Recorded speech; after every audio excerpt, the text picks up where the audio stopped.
And we continue on page 177. Denial of danger. The moment Danger saw Onyx from across the park, the hair on the back of his neck went up. His lips curled in a snarl, and he sprang forward on his leash, so hard that he pulled his owner, Danny, about 5 feet. Names and details of this case have been changed for reasons of privacy. Even though Onyx was a good 100 feet away, it's Danger, it ain't Danger, D-A-N-G-E-R. The anger. Yeah, Danger. Strained on his leash, trying to get at him. Onyx, who had been behaving well for the past hour, immediately returned to the aggressive energy. Then it happened. Danger redirected his aggression toward the human closest to him, one of his owners. He turned around and sunk his teeth into the arm of Danny's wife, Heather. Heather, a delicate redhead in her late 20s, gasped, grabbed her arm, and started to cry. It was a cool but sunny winter's day in LA, and I was in a dog park helping a client, Barbara, with the dog aggression of Onyx, her lab mix, when Danger, an enormous 2-year-old Rottweiler, came into our lives. I had been working with Barbara and Onyx for several hours already, and they'd already progressed by leaps and bounds. But Danger was Onyx's arch enemy.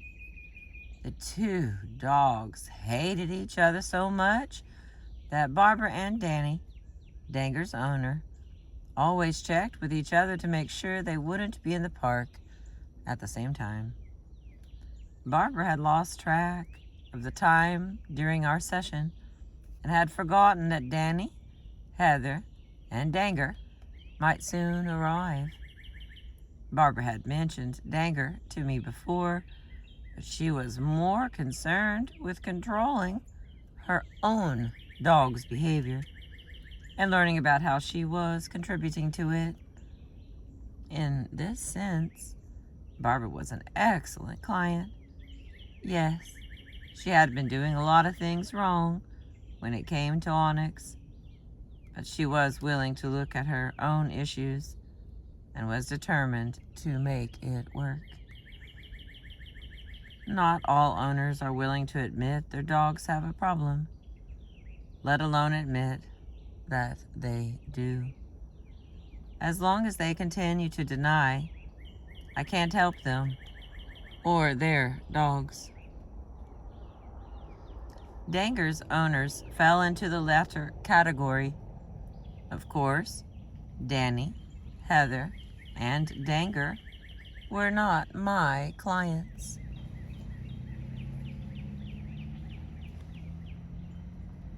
And they hadn't made the decision to ask for help, which is a vital first step. But when I saw Danger redirect his aggression towards Heather, I ran over to see if I could help. Fortunately, Heather had been wearing a thick jacket, and Danger's bite, though fierce, hadn't broken the skin. Tears still in her eyes, Heather told me, "It's okay, I'm used to it. He's done it before." What? This was a 120-pound, dog-aggressive Rottweiler.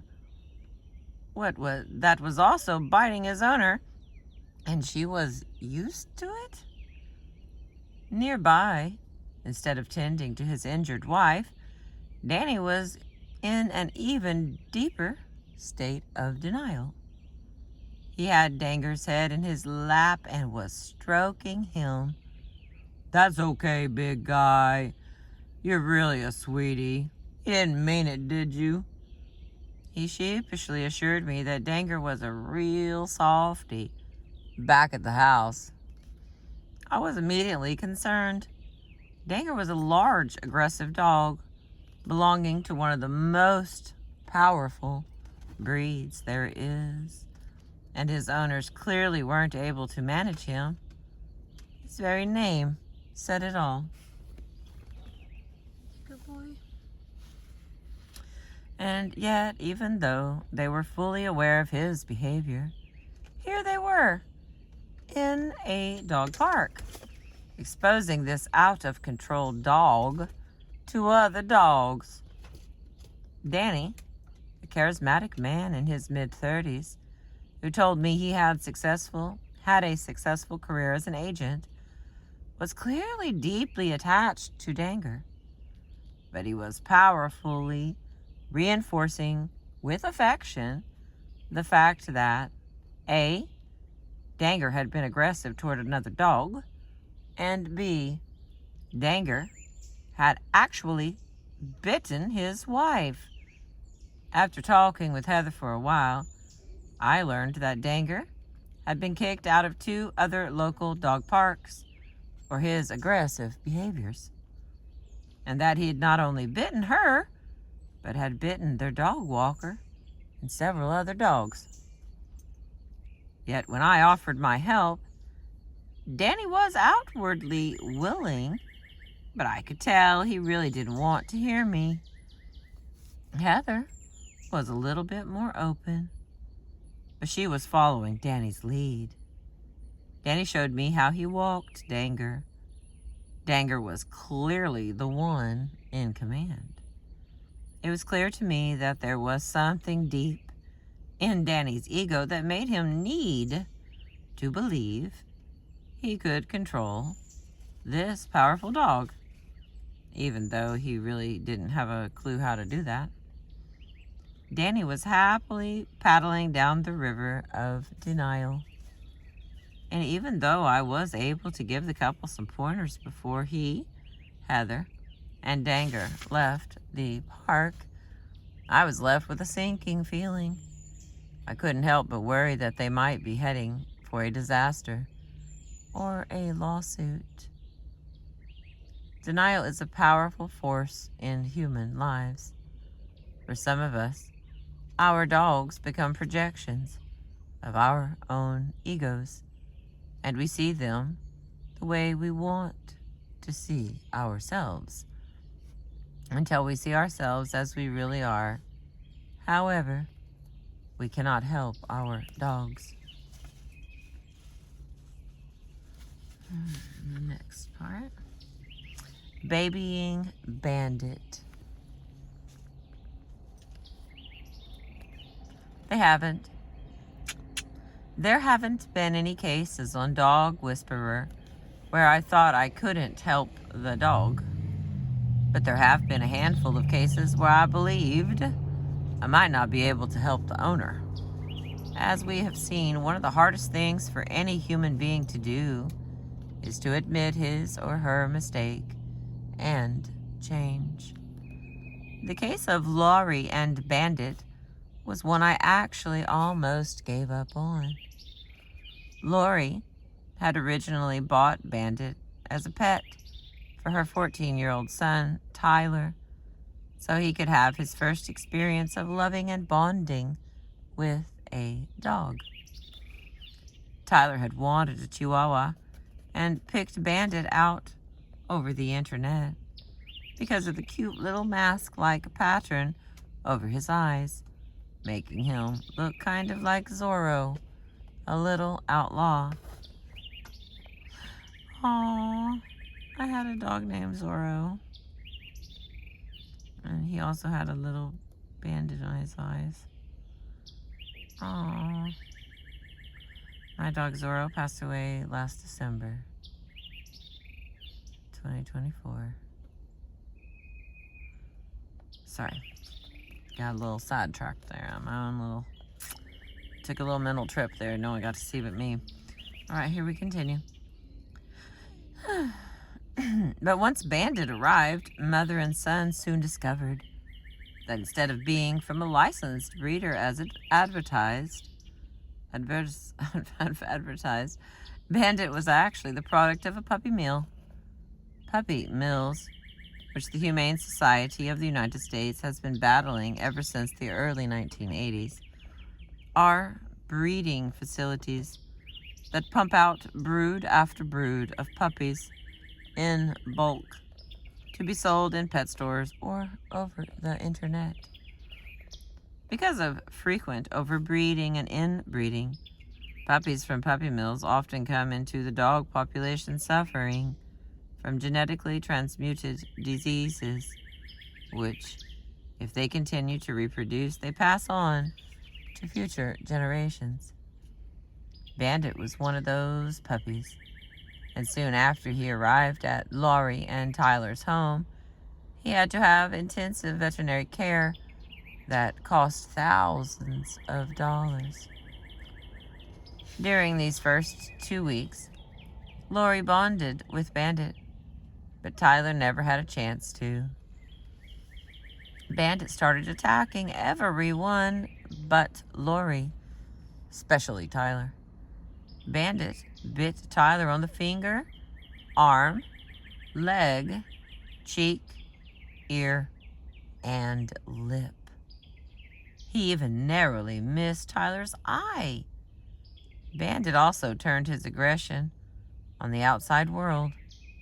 He attacked Laurie's husband-in-laws, neighbors, and friends, making it impossible for her to invite people over to her home. "This 1-pound dog," said Laurie, "makes grown men in their 40s scared." In turn, Tyler came to really dislike Bandit. "The only thing my son has learned from this dog is how not to trust dogs," Laurie said. "He's learned anger and bitterness and jealousy. It's really sad." The problem was Laurie was helping to create that nightmare, but she was not seeing it.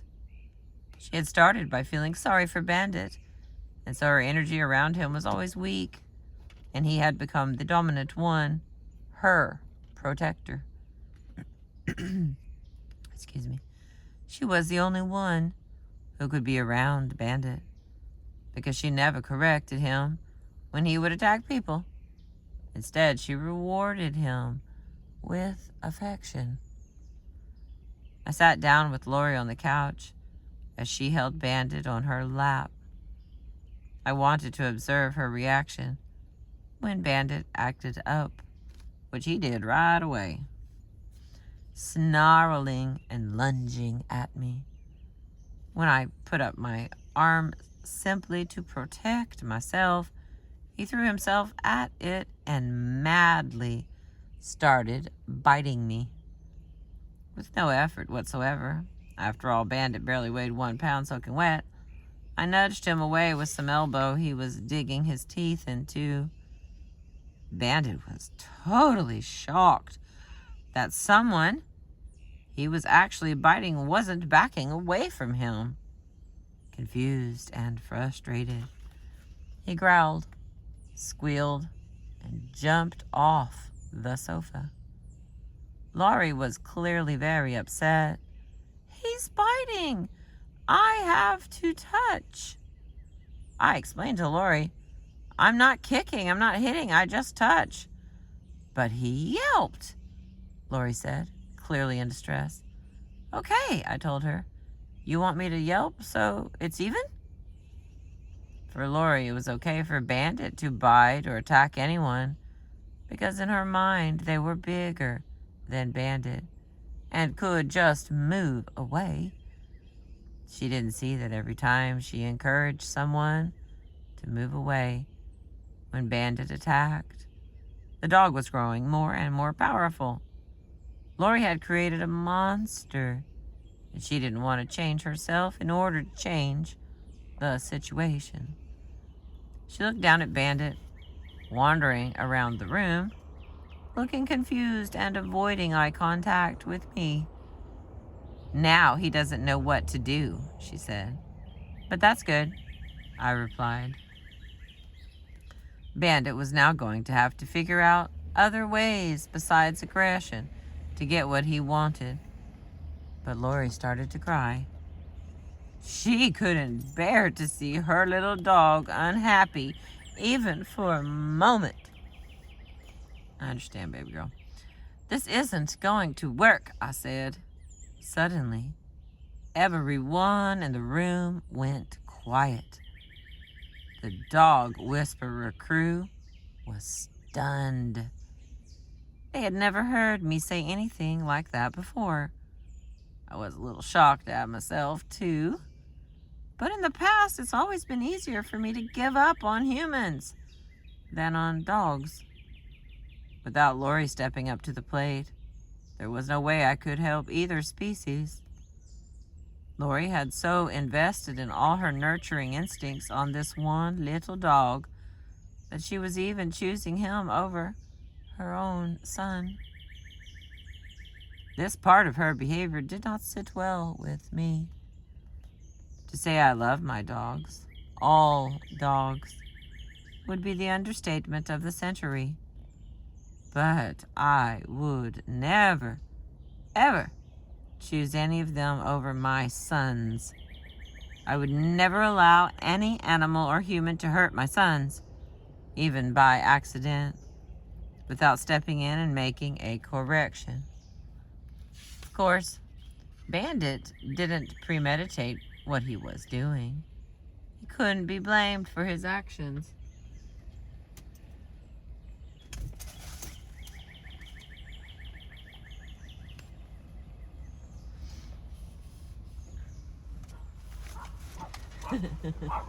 Oh, how precious. They had a little dog to say hi to my little dog. Alrighty. Of course, Bandit didn't premeditate what he was doing. He could not be blamed for his actions, but he was being allowed and even encouraged by Lori's constant protecting and petting him to continue the behavior. She was overprotecting Bandit, but she was allowing her own son to be hurt. This was unacceptable to me.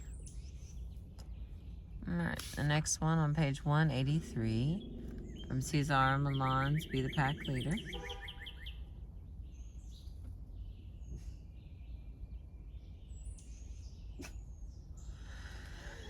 Excuse me, Lord. Our eternal babies. I am frequently called in to help people, both men and women, who cannot see their dogs as anything but eternal babies. Like Bandit, we make many of those dogs who would otherwise become happy, balanced animals into the world's worst spoiled brats. All throughout human history, the cuteness of dogs has been a big part of why we love them. The term neoteny, Neoteny, neoteny, is used to describe animals that maintain the physical appearance and behaviors of childhood even after they are full grown. In many ways, dogs are neotenized wolves. Since all their lives, they retain the playfulness of wolf pups.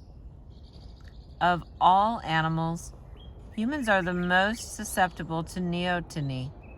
In other animals, perhaps, because we care for our own young for such a long time before they become independent. Ethologist James Serpell calls this the cute response, which allows the cutest, most youthful looking animals to have a better chance at survival.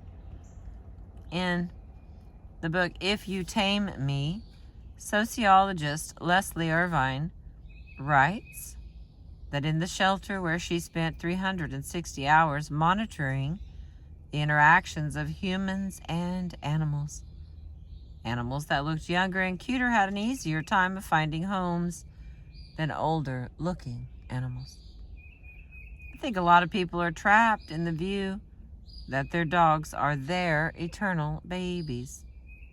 I've personally observed a pattern among my clients, both male and female. And when the nest begins to empty out, when children leave home, or, as in Lori and Tyler's case, become teenagers, needing less direct caring from parents, owners often redirect their nurturing instincts onto a dog.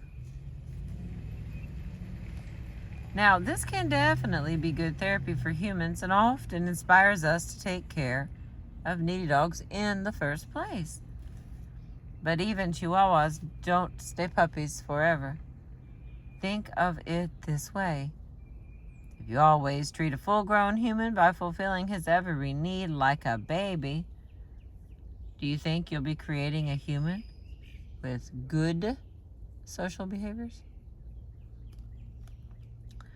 Lori had put herself... Hang on, let me get a drink.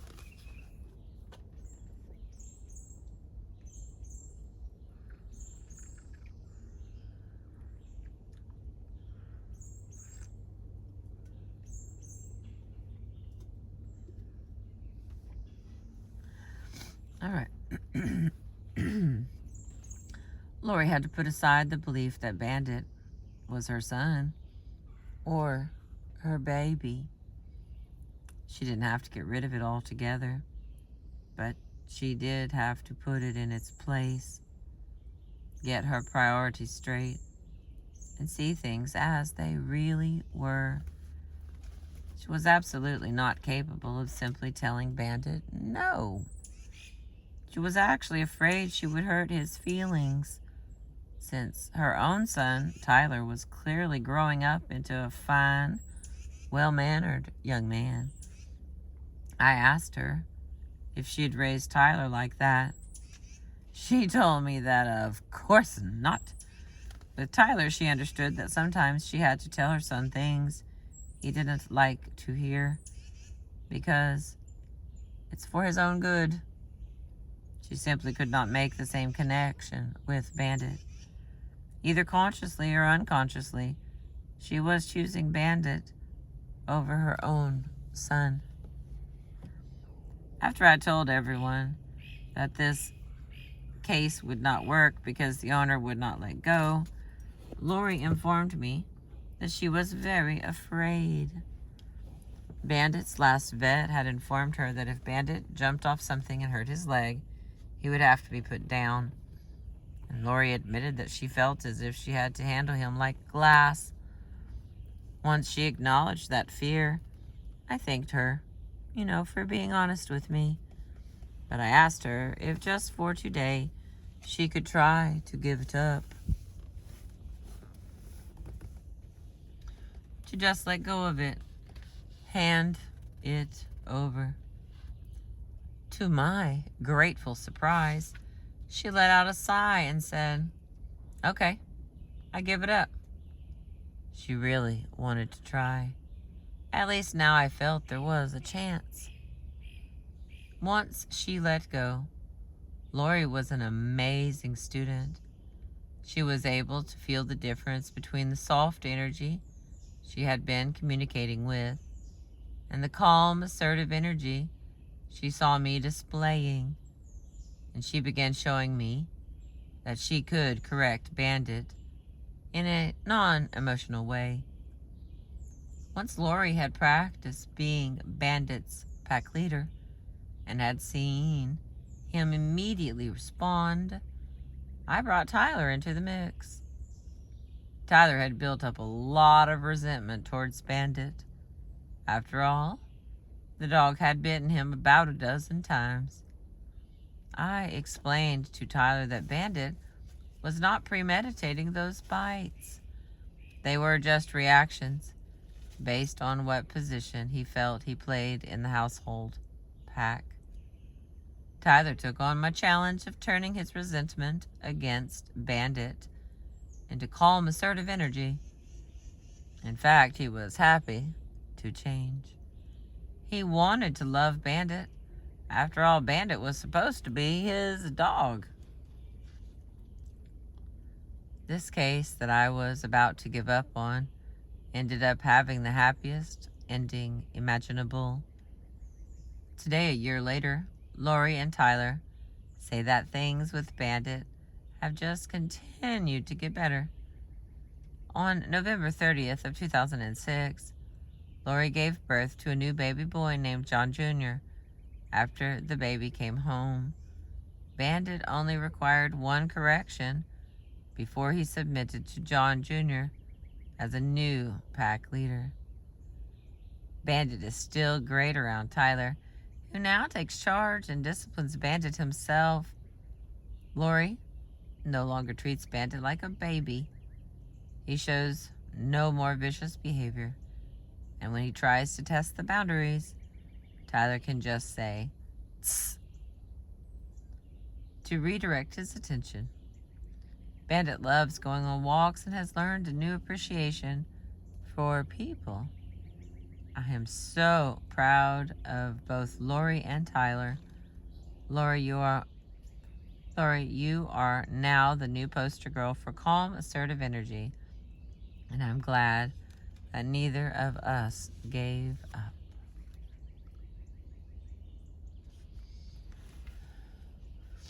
All right, the next little section here. Retraining ourselves. We cannot create balance without self-knowledge, and we can't achieve leadership without balance. And here is where our dogs are an amazing gift. They can teach us lessons about ourselves that we can't even begin to learn on our own.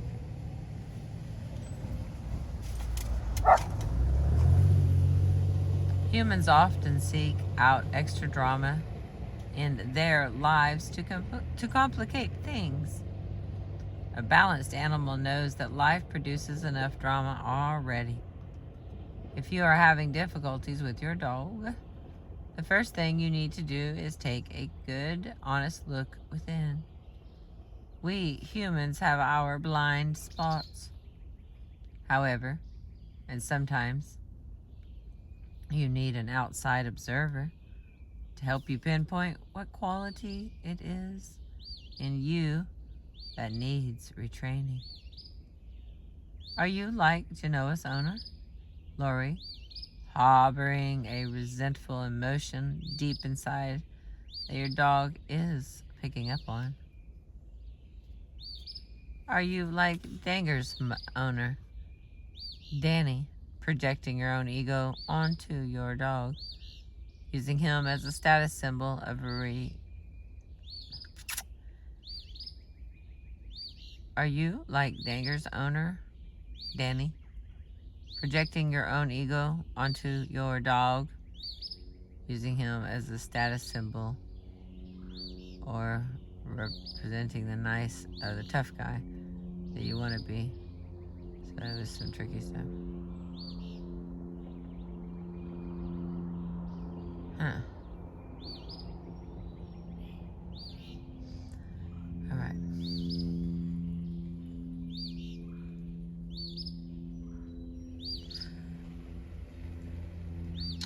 Or like Bandit's owner, Lori, are you fulfilling a need within yourself that is preventing you from seeing that your well-meaning babying of your animal is hurting not only the animal, but your entire pack?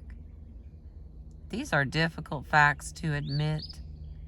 Yet without exception, none of my clients who have changed their lives because of their dogs has regretted it. More often, it has made their lives considerably better, and not just when it came to their dogs. But once you have recognized your own part in your dog's dysfunction, how do you go about changing it? Especially if what you're doing wrong is something subtle, like in the case of Genoa's owners. The answer is that you need to learn how to calculate. Darn it. The answer is that you need to learn how to cultivate calm, assertive energy. It's the power deep within us that can make us not only the pack leaders of our dogs, but also the pack leaders of our destinies. It is steaming up out here. This is one of my favorite little spots. There's currently no critter, there we go, crawling around in it, but sometimes there is. All right, let me see how long this is because they're getting hot. It's wearing me down here. Oh, hey, we're almost done. All right, so I'm going to continue to read then. Hallelujah. Okay, a success story. Keena, Whitey, Max, and Barkley. For Christmas, I bought my husband Caesar's Way. I've never known my husband, Whitey, to finish a book so quickly. I'm going to start over. For Christmas, I bought my husband the book Caesar's Way. I've never known my husband, Whitey, to finish a book so quickly. A day and a half later, he was determined to master the walk. Mastering the walk entails being able to walk your dog on a leash while never allowing the dog to walk ahead of you or pull on the leash. If you've ever met Barkley, you would know that this is a virtually impossible task. While Barkley is a loving, kind, sweet dog, he's also the devil. Yes, Satan. He pulls so hard on the leash that it hurts. It hurts whomever is at the end of the leash, as well as his own throat. And sometimes he'd have a cough so bad after a walk that we'd feel guilty talking, that we would feel guilty taking him again. Whitey announced that we would be walking the dogs the next morning. Sure enough, as soon as we woke up, Whitey was getting the leashes ready and informing me of the rules. We must be calm before they were allowed to walk.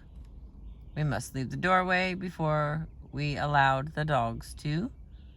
We must never allow the dogs to walk before us. We must be crazy. Okay, the last one was not really a rule, but that's what I thought when he explained all the rules. And yet he was right. I have never been able to walk Max, our Rottweiler, on a leash with such ease. The dog practically asked me to guide him by the time we got home. And Barkley, while still a more difficult dog, had such a different demeanor that Whitey proclaimed him as cured. We now start our day by walking the dogs before anything else. Breakfast, coffee, making the bed. Our dogs are on a leash and we walk at least 2 miles. How are you? I'm good. Hey, I was just checking on you. I read books. Yes, and I'm on my last page. I got you. That's I was Wiley. Just checking on you, Thank you. everything was all right. I appreciate y'all. Yeah. Thank you. Hi. Have a good Thank one. you. Okay. Okay. Whew. The dog practically asked me to guide him by the time we got home. And Barkley, while still a more difficult dog, had such a different demeanor that Whitey proclaimed him as cured. We now start our day by walking the dogs before anything else. Breakfast, coffee, making the bed. Our dogs are on a leash, and we walk for at least 2 miles minimum. What an amazing change we've seen. Today, Max and I did 3 miles through neighborhoods around the northwest side of the city. He was amazing. He sits at every curb. He sits at every curb, ignores other dogs, and walks right at my side.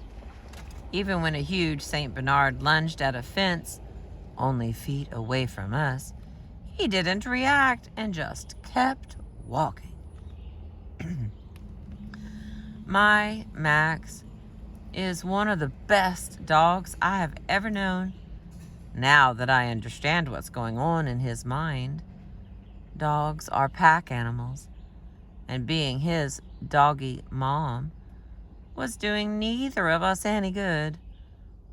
Now that I am his pack leader, he is so affectionate, so submissive, and one of the most gentle dogs I have ever known. Now, as for Barkley, he's a very special dog and incredibly headstrong. Previously, he would pull so hard on a leash that I was physically unable to walk him. He'd choke himself to the point where I thought it was cruel to walk him. We tried every leash imaginable: full body harness, head lead, and traditional roaming leashes. Nothing worked. The change in him has been remarkable. He is not allowed to lead or pull on the leash, and any unwanted behavior is followed by having him sit until he's in a calm, submissive state. Then the walk continues. Barkley has so much energy, we aren't able to walk him enough. So we decided to teach him how to walk on the treadmill. I never thought it would work, as he fought us every time we got him on it. However, it only took us 3 days, trying a few times each day, to get him trotting at a comfortable pace. After just 2 weeks, Barkley is now up to 1 mile a day on the treadmill and is a much more relaxed and stable dog. I am so very, very proud of my boys. All right. That, my babies, was the end of chapter 5, but this will be video 11. Here's what I've been reading you. And I have my little pack leader in here. He's smiling at me. He's smiling at me with his tiny little teeth.